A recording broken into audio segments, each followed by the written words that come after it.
നമസ്കാരം. നോക്കാം top headlines.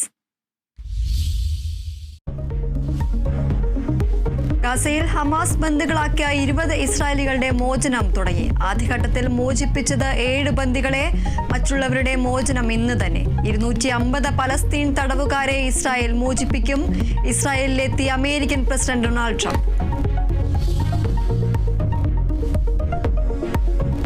Karur ദുരന്തം CBI അന്വേഷിക്കും. അന്വേഷണത്തിന് ഉത്തരവിട്ട സുപ്രീം കോടതി. വിരമിച്ച ജഡ്ജി അജയ് റസ്തോഗി നേതൃത്വം നൽകും. ഉത്തരവ് TVKയുടെ ഹർജി അടക്കം പരിഗണിച്ച്. സംസ്ഥാനത്ത് വീണ്ടും അമീബിക് മസ്തിഷ്ക ജ്വരം ബാധിച്ച് മരണം. മരിച്ചത് കൊല്ലം സ്വദേശിയായ പുരുഷൻ. മരണം തിരുവനന്തപുരം മെഡിക്കൽ കോളേജ് ആശുപത്രിയിൽ ചികിത്സയിലിരിക്കെ. സംസ്ഥാനത്ത് ഈ മാസം മരിച്ചത് 4 പേർ. തെക്കൻ കേരളത്തിൽ മാത്രം മരിച്ചത് 4 ദിവസത്തിനിടെ 2 പേർ. മുൻ IAS ഉദ്യോഗസ്ഥൻ കണ്ണൻ ഗോപിനാഥൻ കോൺഗ്രസിൽ ചേർന്നു.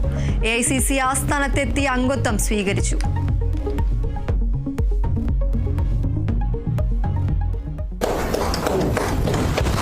വെൽക്കം.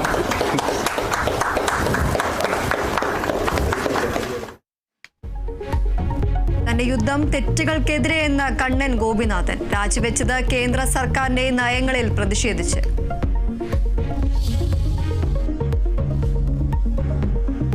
ശബരിമല സ്വർണ്ണ മോഷണത്തിൽ അന്വേഷണം ഹൈദരാബാദിലേക്കും. ഉണ്ണികൃഷ്ണൻ പോറ്റിയുടെ സുഹൃത്ത് ഹൈദരാബാദ് സ്വദേശി നാഗേഷിനെ കേന്ദ്രീകരിച്ച അന്വേഷണം. ഉണ്ണികൃഷ്ണൻ പോറ്റി കൊണ്ടുപോയ സ്വർണ്ണപ്പാളി നാഗേഷിന്റെ സ്ഥാപനത്തിൽ സൂക്ഷിച്ചത് 1 മാസത്തിലേറെ. സ്വർണ്ണപ്പാളി സ്മാർട്ട് ക്രിയേഷൻസിൽ എത്തിച്ചതും നാഗേഷ്. പ്രത്യേക അന്വേഷണ സംഘവും ഹൈക്കോടതി നിയോഗിച്ച ജസ്റ്റിസ് KT ശങ്കരനും സന്നിധാനത്ത് തുടരുന്നു.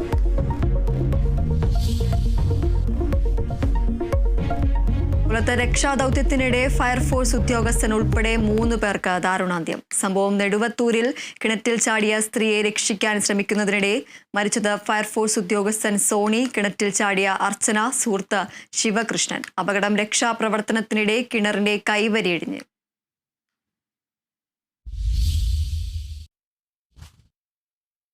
തമിഴ്നാട് വാൽപ്പാറയിൽ കാട്ടാന ആക്രമണത്തിൽ 3 വയസ്സുകാരി അടക്കം 2 പേർക്ക് ദാരുണാന്ത്യം.